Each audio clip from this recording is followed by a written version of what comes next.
So we're going to talk about lamination today. I'm not going to test you on lamination because we'll do that in Bakery Basics, but we're also short on time. With 1 hour in Bakery Essentials, we just don't have the time to finish it. Even I won't have time to finish it today. But what I'll be able to do is I'm going to get the components started and get the process started so that you'll be able to see how that works. By definition, lamination is a process of layering fat into pre-made dough by a series of sheetings. Sheetings being rolling it out into a sheet and then folding it over and making layers. Sheeting is a process of rolling, folding, and turning. So the idea behind this is that we first take a lump of butter and we envelop it inside of dough. We basically we close it inside of dough. When we roll that out, the dough gets thinner, but so does the butter. And then when we fold that over, it becomes more layers. So we start off, let's say, with 3 layers: dough, butter, and dough. And then we triple that, and that becomes 9 layers. And then we roll it out a little later, and we do a 4-fold, and now it becomes 36 layers. The breakdown here is actually, I actually have it all broken down mathematically on the last page. 3 layers times 4, if we do a 4-fold, gives you 12, but you then have to subtract 3 of those layers because 3 of them are not dough and butter, they're dough on dough. So, because when you fold, you sometimes have dough against dough. So 3 times 4 equals 12, minus 4 minus 1, so then you'd have 9 layers. Then you go to 25, 97, and finally at the end, 289 layers in puff pastry. It's a lot of layers. And there are some people in France who've been experimenting, trying to get their layers even as high as 400 layers. It's very hard to do. Once you start getting into layers, that many layers, the layers of butter and dough are so thin that they actually start to merge. And when they merge, it defeats the purpose, the whole purpose of laminating. Because if they're together and they're stuck together, they won't puff and separate when they're baked.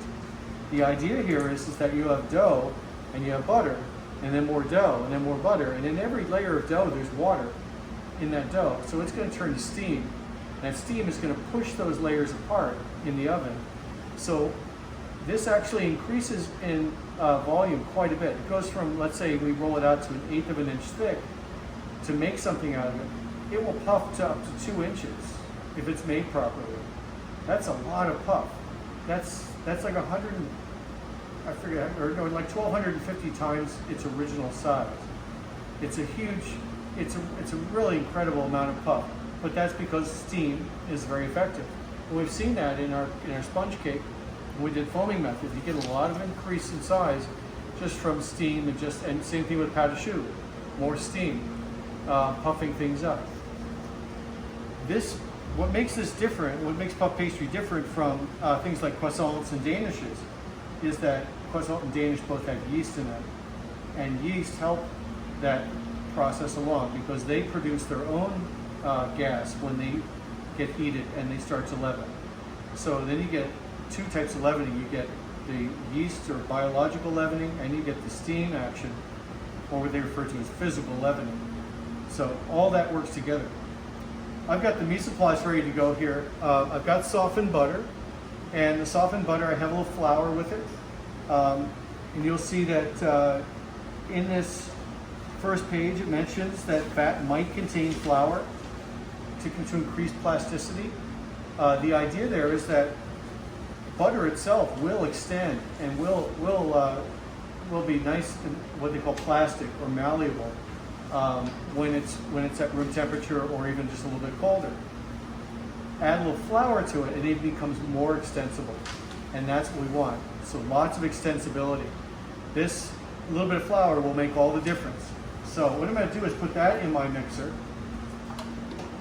just the flour and the butter, and I'm going to paddle that until it comes together, because by itself the flour won't help unless it's mixed in with the butter. Now I'm not going to do it fast because I don't want to cream it, right? I don't want to add air. I just want to get the butter and the flour combined. And I'll stop it every so often and scrape it off of my paddle because it gets stuck on there. If I don't mix it completely, what will happen is I'll have butter and I'll see swirls in it, and those swirls will be flour that's mixed in. So it's good to scrape it down every so often, just to make sure that it all gets mixed evenly in. Again, I'm trying not to get air into it. I'm just trying to get it mixed. And what we're going to do with this is we're going to take a piece of paper, and I'm going to make a slab, just a butter slab out of it.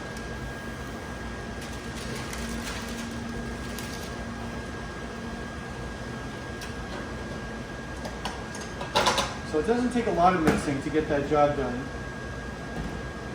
I just want to make sure the butter is just reasonably mixed with flour.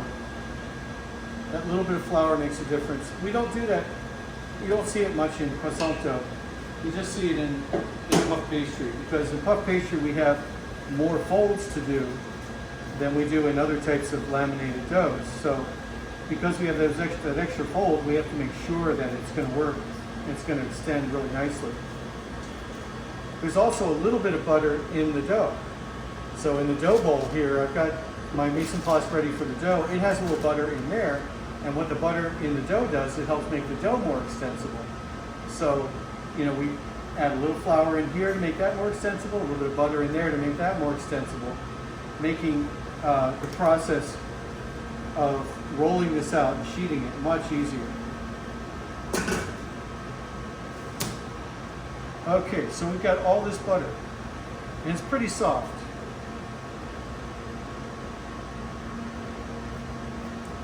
I'm just going to put it here on a piece of paper.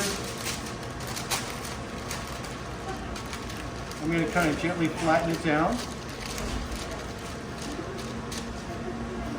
You can even use a rolling pin to roll it out a little bit. I want to keep it, reasonably. I want to thin it down a little bit, but I don't want to make it too thin. I'm also going to square up my edges. So I'm rolling up to the dough on the edges to square up those edges and make them straight. I'm just going to flatten it out a little bit. The reason I keep things square is because, one, I'm kind of anal retentive about this. I kind of get everything real square and organized. But having it real square also means that I'm going to be able to match it up with my dough, which will be rectangular.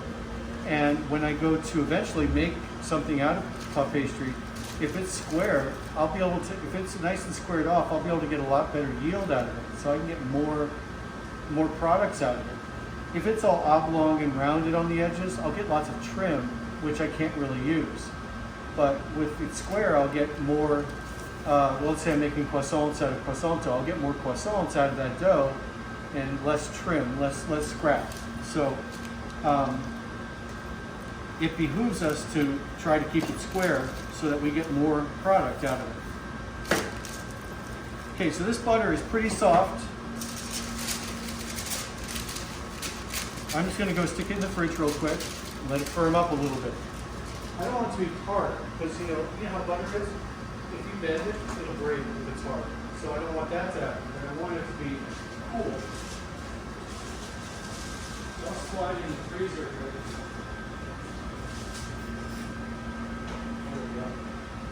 I'll slide it in the freezer while I'm making the dough. Because in the end, one of the things that is mentioned here is that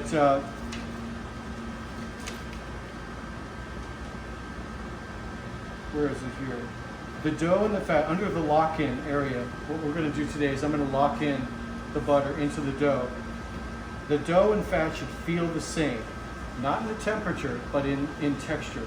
So if you feel them side by side, they should feel about the same firmness and about the same, they should roughly be the same temperature, but they're going to be also, the dough is going to have a certain amount of firmness, the butter will have a certain amount of firmness, and that, if they match, it'll make the process bringing them together much easier.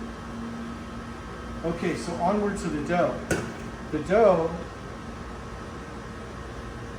is, I've already got all the ingredients measured out here. The dough has no yeast in it. So it's just flour, salt, a little butter. That's all that's in it. It's really simple. But the key is that it has water in it, and that's what's going to give you the puff in puff pastry.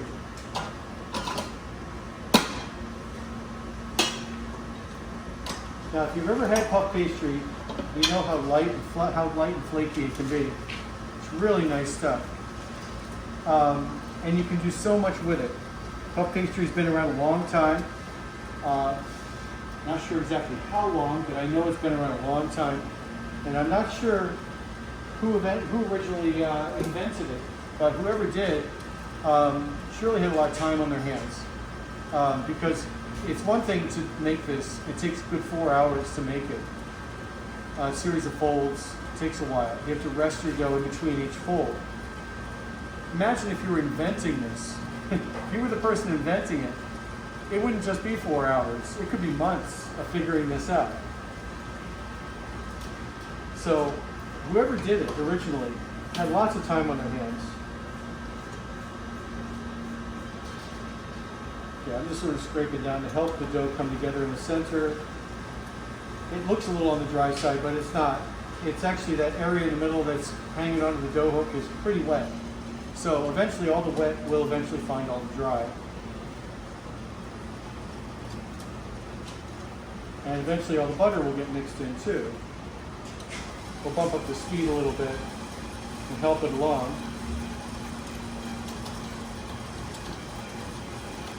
Be careful if you ever do this. You don't want to get your rubber spatula caught down in there. Here it comes.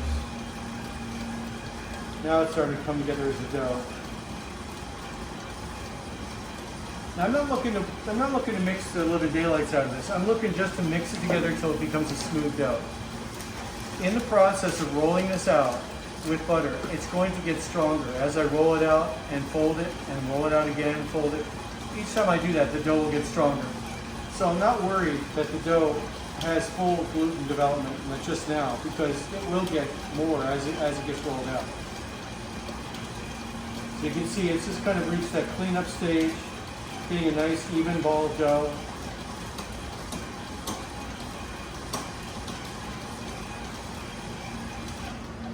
I think I'll just call that done. So just a nice, nice generally even ball of dough. I don't see any pieces of butter. So the butter's been mixed in. Everything's been mixed in evenly. So I'm going to roll this out a little bit. So about twice the size of that butter. So a little bit of flour.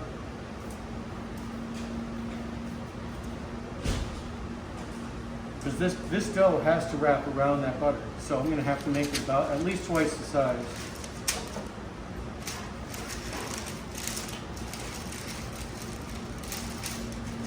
And as I'm rolling, I'm going to try to keep it somewhat rectangular.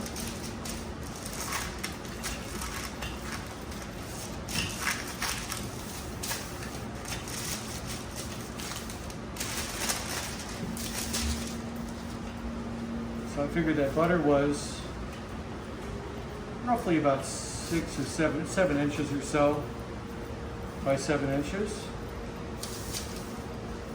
One time I went to the supermarket and I was intending to buy some puff pastry, some frozen puff pastry, because I was being lazy and I didn't feel like making it myself. So I thought, oh, let's go to the freezer section. I went to the freezer section and they would sell you 2 pieces, just 2 flat, already rolled out pieces of puff pastry.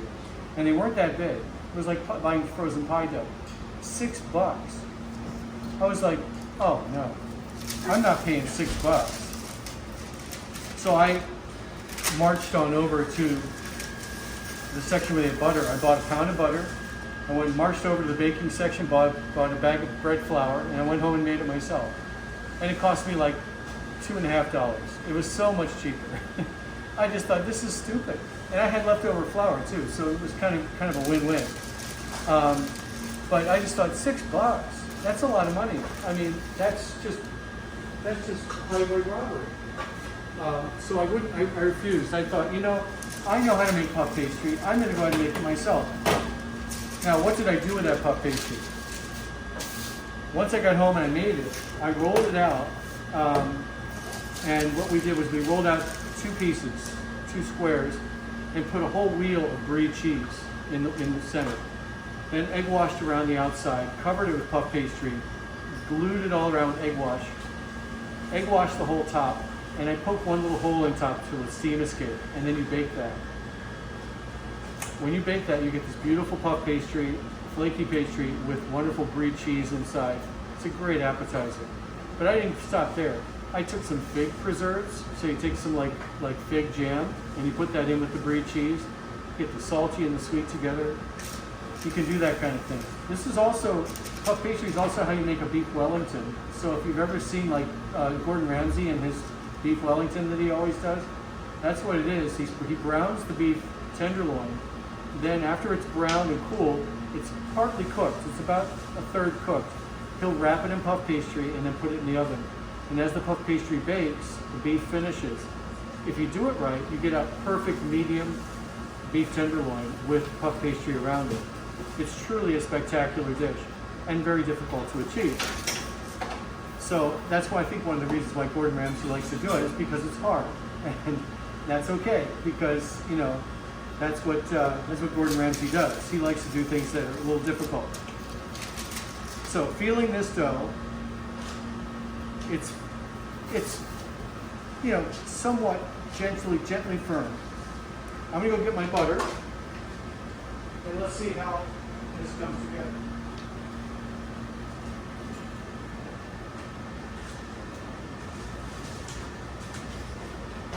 That didn't take long.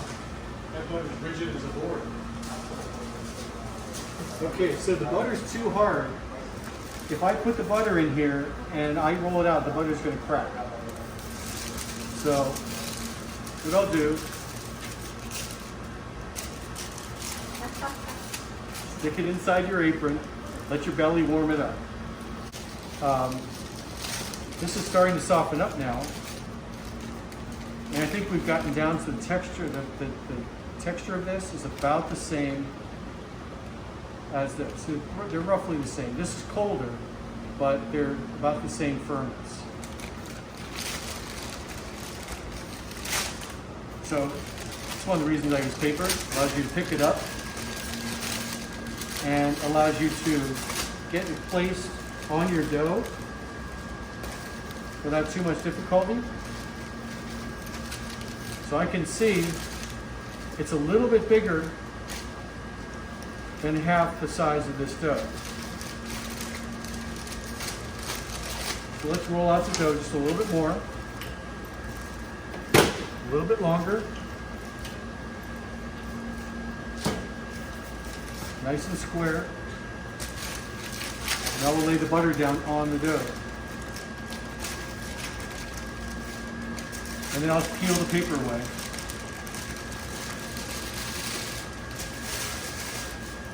This is quite a procedure, as you can see.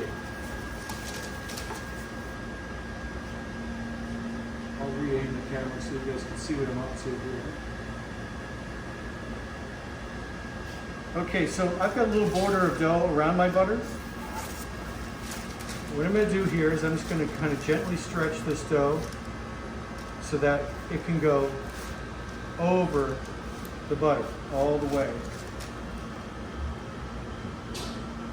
We go all the way to the edges. Make sure the butter is completely enveloped inside the dough. Now this is an old method here of doing it just by folding it over. I use another method when I do croissants called the English lock-in, which is similar, but instead of starting off with 3 layers, you start off with 5. But this is a good way. This is a good old-fashioned way to do it. So I'm locking it in here, getting it nice and enveloped inside the dough.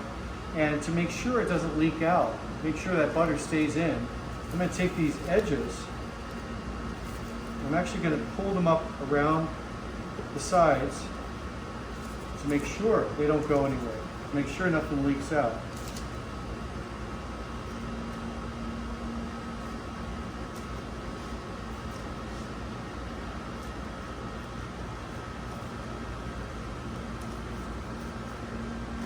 that's like an envelope, and that's really locked in.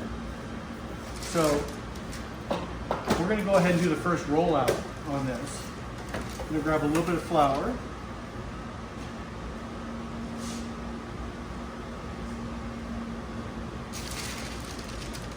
Now, if you're doing a lot of puff pastry or any laminated dough for that matter, it's good to do it. You can do it this way, or you can do it on that machine. You can do it on a sheeter. The machine makes things go a little bit faster and easier, but a rolling pin will work just fine. Okay, so don't be shy with your flour when you're doing this, because you don't want it to stick. So right now I have 3 layers. I have dough, butter, and dough. I'm going to roll this out now. I'm going to roll it out to probably about 24 to 28 inches. And then we're going to fold it. So while I'm rolling it out, I'm going to be gentle. And you'll notice what I'm doing here is I'm also rolling it toward my strongest side. The strong side here is the one that doesn't have a seam. It was the folded side. So what I'm doing here is I'm gently rolling it so that I don't put too much pressure on the seam, because I don't want to have a blowout. I want that butter to extend, and to get it to extend nicely, I'm going to have to be gentle.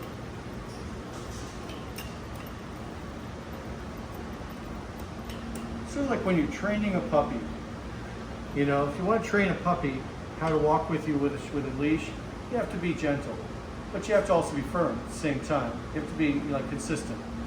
So if you're consistent and yet gentle, the puppy will respond really well, and you end up with a dog who's a great dog, with good manners, easy to work with, easy to walk. Get a little more flour.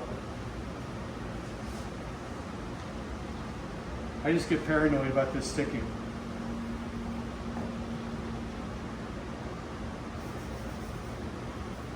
So I like to feel it's loose on the surface. It's really nice when it's loose. So we still have 3 layers here, right? We still have dough, butter, and dough.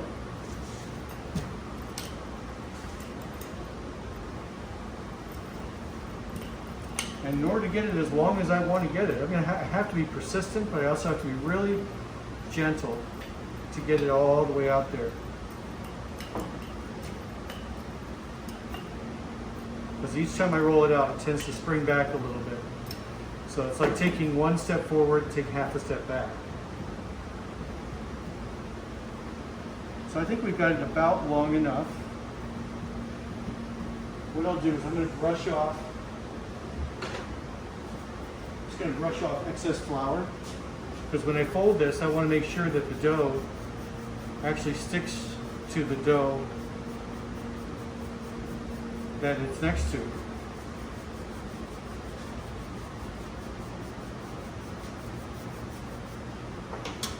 Okay, so this particular laminated dough, it calls for a 4-fold first. I've already got a little blowout. I don't know if you can see that, but I've got some butter here. So I'm just going to smear that on. It's okay, because it won't hurt anything if it's got a little bit of butter leaking out, but it leaked out right here. There's a little bit of a blowout.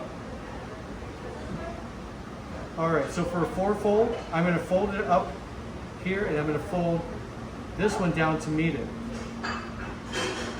Most people would just go right to the middle, put the 2 right together, but I offset them, and the reason why is because this little seam right here can trap air bubbles. And if we trap air bubbles inside, we can end up in trouble with air bubbles later. So the technique most people use today is that they try to make sure to offset it so that this doesn't create as much of a problem with air bubbles. Okay, brush off excess flour.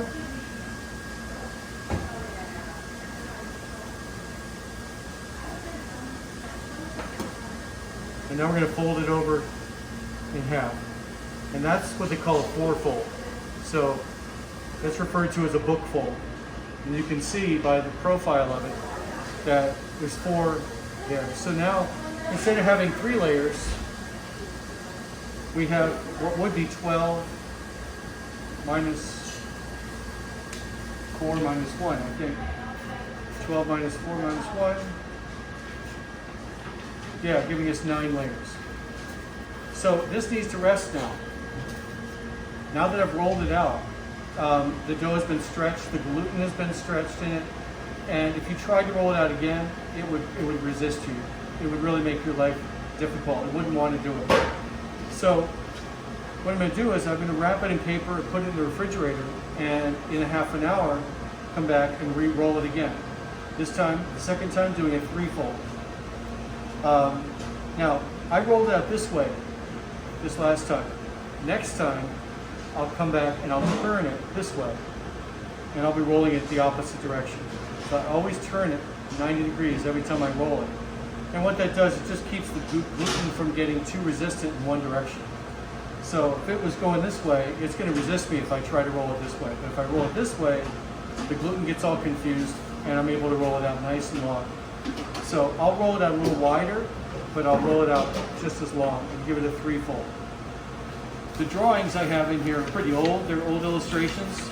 That's why they look so pixelated. They're from an old computer. I had an old Mac back in the late 1980s when I drew these. But you can see a 3-fold. It's just like a letter fold, what I call a letter fold. You have a 4-fold, which is called a book fold. And then the 2-fold, which we used initially. So this is our first of 4 folds that we'll do with this dough. I always recommend taking your dough. The old school way of doing it is put your finger and make a dent in it. 1 dent means you've done 1 fold. When you come back and do your second fold, you put 2 dents, then 3, and then 4 finally. And that would just be a reminder to you. Personally, I wrap it up, put it in the fridge, I grab my Sharpie, and I write on my paper and just say, okay, 1 out of 4 is done. But whatever works. And because it's only going to sit in there for 30 minutes between folds, it'll be fine in paper. It'll be just fine. And the butter will firm a little bit as it gets cooler. And it will also have a chance to let the dough rest. Now I'll just put a 1 there for 1 fold. And it'll remind me where I'm at. That's why it takes 4 hours to do this though, because here it just took me a little while to make this, refrigerate 30 minutes, I'll come back in 30 minutes, re-roll it, put it back for 30 minutes, do it again, 3rd rollout, then 4th rollout. So with 4 rollouts like that, with half an hour in between each one, before you know it, you're at it up to over 3 hours. And when you include all your mise en place and cleanup, you can very easily use up 4 hours pretty quickly. The good thing is that while it's resting, you can do other things. So when we make puff pastry in International Pastries class, what we'll do is we'll have other things going that day. So it won't be the only thing you're doing. So you'll be able to put your puff pastry away, let it do its thing for a while, and work on something else. Same thing when we're doing croissants in Danish. When we're doing our folds with croissants in Danish, that's the day we do cinnamon rolls. So while you're waiting on that in the fridge, you can be working on your cinnamon roll dough and your filling and your icing and things like that. And then you can come back to your dough, put that back in the fridge, go back to working on your cinnamon rolls. So that way you don't feel like you're just hanging out waiting for half an hour for your dough to rest. Because it can feel rather tedious for it to, waiting for the dough. But that said, once all the folds are done, then I would let it sit overnight in the fridge, and I'll come back to it the next day, and it will be ready to use. I'll be able to roll it out and make things out of it, and it'll be all 289 layers will be in that puff pastry, and it'll be ready to bake right after that.